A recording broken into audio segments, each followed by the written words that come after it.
Delhi high court ने कहा है कि एक व्यक्ति को कानूनन अधिकार है कि वह अपनी आय के ज्ञात स्रोतों से अपने पत्नी के नाम पर अचल संपत्ति खरीद सके। इस तरह खरीदी गई प्रॉपर्टी को बेनामी नहीं कहा जा सकता। हाई कोर्ट ने कहा कि ऐसी संपत्ति का मालिक वही कहलाएगा जिसने उसे अपनी आय के ज्ञात स्रोतों से खरीदा। आइए जानते हैं इसके बारे में विस्तार से। हाई कोर्ट ने कहा है कि एक व्यक्ति को कानूनन अधिकार है कि वह अपनी आय के ज्ञात स्रोतों से अपने पत्नी के नाम पर अचल संपत्ति खरीद सके। इस तरह खरीदी गई प्रॉपर्टी को बेनामी नहीं कहा जा सकता। हाई कोर्ट ने कहा कि ऐसी संपत्ति का मालिक वही कहलाएगा जिसने उसे अपनी आय के ज्ञात स्रोतों से खरीदा, न कि जिसके नाम पर वह। जस्टिस वाल्मीकि जे मेहता की बेंच ने एक व्यक्ति की अपील मंजूर करते हुए ये टिप्पणी की और ट्रायल कोर्ट के उस आदेश को निरस्त कर दिया जिसके तहत इस व्यक्ति से उन दो संपत्तियों पर हक जताने का अधिकार छीन लिया गया था जो उसने अपनी पत्नी के नाम पर खरीदी थी। इस व्यक्ति की मांग थी उसे इन दो संपत्तियों का मालिकाना हक दिया जाए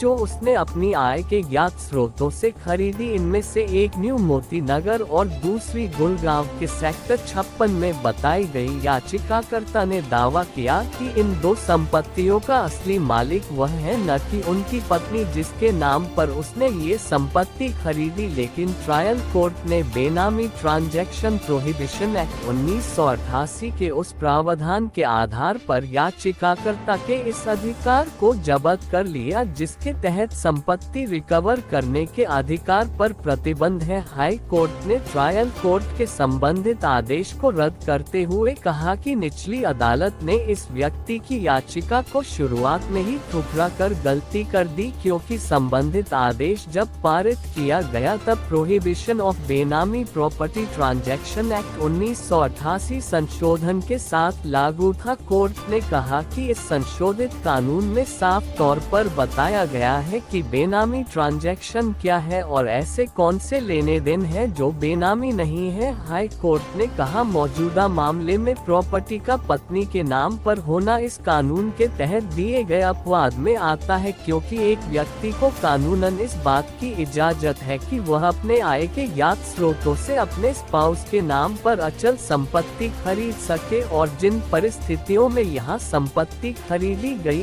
इससे खरीदी गई प्रॉपर्टी बेनामी नहीं है बल्कि मालिक यानी पति यानी याचिकाकर्ता की है, पत्नी की नहीं जिसके नाम पर वह संपत्ति खरीदी गई। लिहाजा ट्रायल कोर्ट का संबंधित आदेश अवैध है। मामले को दोबारा से विचार के लिए ट्रायल कोर्ट के पास भिजवाते हुए हाई कोर्ट ने कहा कि याचिकाकर्ता को संशोधित कानून के तहत छूट मिलने का अधिकार है या नहीं ये तथ्यों की जांच का मुद्दा है जो ट्रायल से ही तय होगा। ऐसे केस को शुरुआत में ही खारिज नहीं किया जा सकता।